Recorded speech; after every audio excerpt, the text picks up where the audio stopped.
مولا مرتضیٰ رضی اللہ تعالیٰ نے تو ایسے حال میں خلافت سنبھالی ہے اللہ اکبر کہ وہ شیر خدا ہی سنبھال سکتے تھے.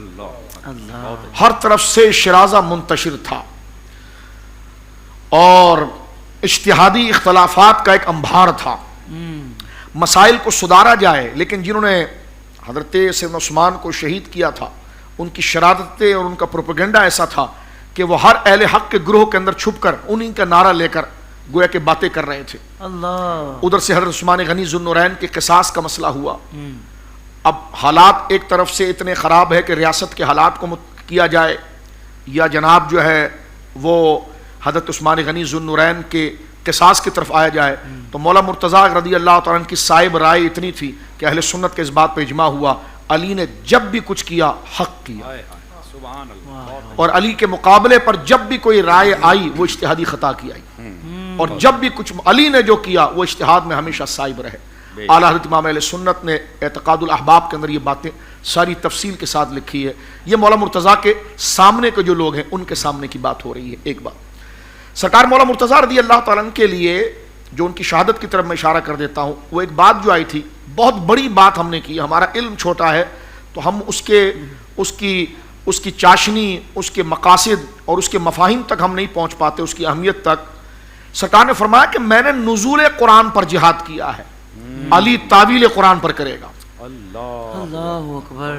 یعنی حضور سید عالم نے جو مولا مرتضیٰ کو منصب دیا ہے. اب ہمارا علم، ہمارے درک، ہم میں پہلی بات ہے کہ کیفیت ہی نہیں ہوتی کہ ہم اس مضمون کی گہرائی کو سمجھے جو سرکار نے ان کو بتایا. فرما میرا علی جو ہے وہ تعویل قرآن پر جہاد کرے گا. مثلا نزول قرآن سے کیا مراد کہ قرآن اتر رہا تھا اور قرآن اصل دین ہے، جب تک قرآن رہے گا دین باقی رہے گا. کتاب جب ختم ہوتی امت ختم ہو جاتی ہے. تو سرکار نے فرما میں نے جہاد اور قربانیاں دے کر اس قرآن کو بچایا، علی اس کی تشریح، اس کے اصل معنی کو بچایا. واہ واہ واہ سبحان کہ اللہ. قرآن تو ہے لیکن جو آیت پڑھی جا رہی ہے یہ اللہ اس کے رسول کی مراد سے کس قدر قریب بات سمجھی جا رہی ہے. لہٰذا مولا مرتضیٰ رضی اللہ تعالیٰ کے دور میں جو سب سے بڑا فتنہ پیدا ہوا یہ کہ قرآن پڑھیں گے ٹھیک لیکن منمانی اس کی تفسیر کریں گے. یہ فتنہ وہاں سے پیدا ہوا جس کو خوارج، یعنی کہ پڑھیں گے قرآن لیکن معنی اپنے مطلب سے نکالیں گے. اور حضرت عبداللہ ابن عباس جب حضرت مولا کے پاس آئے کہ لگے وہ آپ کے خلاف جب باتیں کرتے ہیں تو قرآن پڑھتے ہیں، تو مولا کا یہ تاریخی جملہ جو حکمت اور دانائی کا ایک تاج بن گیا، فرمایا کلمۃ حق ارید بها الباطل. کلمہ ٹھیک پڑھتے ہیں مراد غلط لیتے ہیں. بہت کلمہ ٹھیک پڑھتے ہیں. یعنی حضرت مولا مرتضیٰ رضی اللہ تعالیٰ خود یہ چاہتے تھے کہ صلح کا سلسلہ ہو اور جو اصل لوگ حضرت عثمان غنی ذو النورین کے قاتل ہیں ان کو ایکسپوز کیا جائے. بات ہموار ہو گئی، بات قریب آ گئی، دونوں جانب سے حکم کھڑے ہو گئے. حضرت مولا مرتضیٰ کی طرف سے سیدنا موسیٰ اشعری چل پڑے، حضرت معاویہ کی طرف سے حضرت عمر بن عاص چل پڑے. صلح کی کیفیت قریب آ گئی کہ صلح ہو جائے، بیٹھ کر بات کرتے ہیں کہ ہم یہ کرنا چاہتے ہیں، ہم یہ کہنا چاہتے ہیں، آپ ہماری بات سمجھنے کی کوشش کریں تاکہ دونوں بیٹھ کر بات کو کر دیں. اگر بات طے پا جاتی ہے تو اصل میں نیچے جو انتشار کرنے والے لوگ ہیں جنہوں نے حضرت عثمان غنی پر ظلم ڈھایا وہ ایکسپوز ہو جائیں گے. تو انہوں نے دین کو استعمال کرنے کی کوشش کی اور کہا علی نے کس طرح موسیٰ اشعری کو حکم بنا دیا. قرآن نے تو کہا ہے کہ ان الحکم الا للہ، حکم تو صرف خدا رہے گا، بندہ تو حکم بن ہی نہیں سکتا. تو ان سے کہا کہ کیا آیت پڑھ رہے ہو؟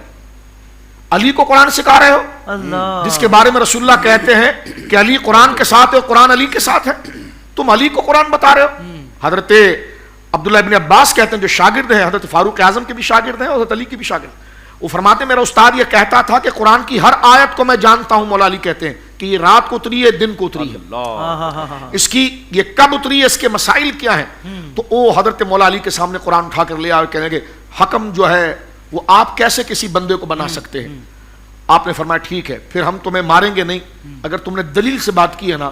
تو علی تو اخلاق والا ہے نا، جو تھوک دے تو اس کو چھوڑ دیتا ہے. اب اس ستر کی بات علامہ صاحب کہہ رہے تھے، وہ تو ستر ڈھانپ دیتا ہے. فرما نہیں ہو تو تم بڑے بدبخت، لیکن تم نے بات قرآن کی ہے. تو علی دلیل سے پیچھے نہیں ہٹے گا، تلوار نہیں اٹھائے گا. تو آپ نے اپنے چہیتے مناظر حضرت عبداللہ ابن عباس کو آگے کیا، فرما آؤ ان کو دلائل سے بتاؤ. اب وہ آگے بیٹھ گئے اور انہوں نے پھر قرآن کی آیتیں پڑھی، بالخصوص وہ آیت کہ جس میں مرد اور عورت کا جب اختلاف ہو جائے میاں بیوی کا تو اب ان کو سلجھانے کے لیے کیا کیا جائے؟ تو اللہ رب العالمین نے فرمایا مرد اور عورت میں اختلاف ہو جائے، بات طلاق تک پہنچ جائے، لیکن صلح کرانی ہو تو ایک حکم مرد کی طرف سے آئے اور ایک حکم عورت کی طرف سے آئے۔ فرمایا اگر اللہ کے سوا کوئی حاکم نہیں، اللہ تو حاکم حقیقی ہے، لیکن دنیا میں اس کے نظام کو چلانے کے لیے اگر کوئی حاکم نہ بنے تو یہ قرآن حکیم کی بات کیسے کر رہا ہے؟ فلا وربک لا یؤمنون حتی یحکموک، اے نبی وہ مومن ہی نہیں ہو سکتا جب تک تجھے حاکم نہ مانے۔ سورہ 3 میں کیا الیس اللہ باحکم الحاکمین، کیا اللہ کے سوا کیا الیس اللہ کہ اللہ تمام حاکمین کا احکم نہیں؟ تو اگر اللہ نے کسی کو حاکم بنایا نہیں تو وہ احکم کیسے؟ تو اس میں 70% سے زیادہ لوگ اس دلیل سے متاثر ہیں اور انہوں نے توبہ کی، کہ ہم نے مولا کے لیے جو بات کی ہم اس سے توبہ کرتے، لیکن جو 25% سے زیادہ لوگ تھے وہ اپنی اس خباثت پر اڑے رہے۔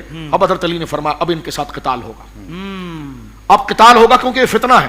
ان کے ساتھ قتال اس لیے ہوگا کہ یہ زخم اب سڑ گیا ہے، اس کو کاٹ کر نہ نکالا جائے تو زندگی چلی جائے گی، یہ اسلام کی زندگی ختم کرنا چاہتے تو لہٰذا ان کو کاٹ دیا جائے۔